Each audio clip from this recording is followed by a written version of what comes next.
Okay, let's get started. We are going to quickly create an elf with our liquefy tool. So I am going to open up Photo Booth and try to get my face a little bit centered and take a photo. It'd be better if my eyes are kind of wide open.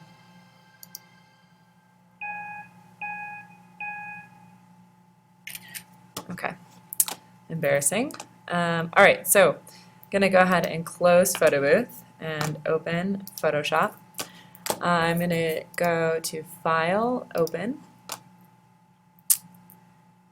and then I'm gonna click on Pictures and Photo Booth.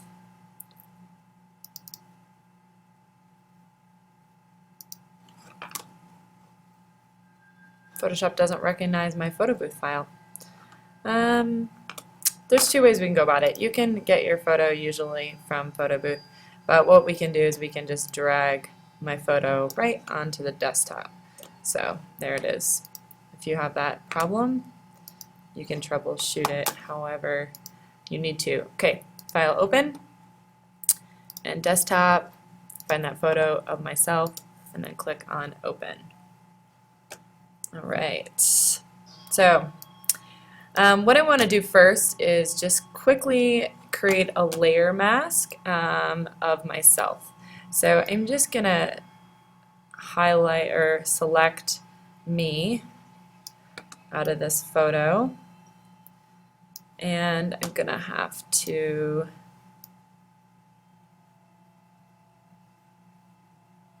use my minus tool, and then add my plus tool. And I could get really intricate here and do my hair, but for time's sake I'm just going to let it go. I'm going to feather this selection to make it a little bit more realistic. So I go Select, Modify, Feather, and I'll go ahead and modify it by 3 pixels. If you have a really high resolution picture, I'd suggest going a little bit higher, like 5 pixels. And I'm going to double click this layer because it's always easier if you're working with something that's not a background locked layer. So I'm going to go ahead and put my layer mask on there now that it's layer 0. Click on the layer mask below. So you see in my layer mask this is all black, and where the picture is revealed is white. I'm going to go ahead and click back on my picture. That's a really important step, so don't forget to do it. Then I'm going to go to my filter menu and click on liquefy. And from liquefy, I can see how big my brush is. Now, if I were to use this brush and move something, it's going to make a really dramatic change. So you might want to make your brush, the size that you need. Sometimes you want that dramatic change, and that's, maybe you want to have a really wide head. And actually, that looks kind of funny, so I might keep it. And so working with a big brush is really important for that. Okay, so that's the move forward tool. I like to sometimes click on the ears and pull the ears up to look like an elf, but I actually don't have my ears showing, so we just made my forehead bigger with that tool. All right, another really great tool is the pucker tool, and if I click on my brackets next to the P, I can make my brush smaller or larger, and I'm going to go ahead and make it smaller. And we're going to pucker my nose, and I'm just going to click on it, and everything in that area, click and hold, or click many times, everything in that area gets a lot smaller. Okay. And then with the bloat tool, I can click on anywhere and make it wider.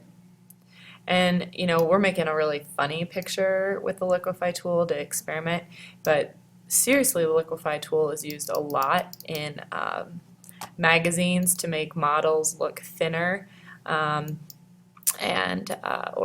raise something part of their body to make it look like they're younger. Alright, so now I'm going to use the twirl tool.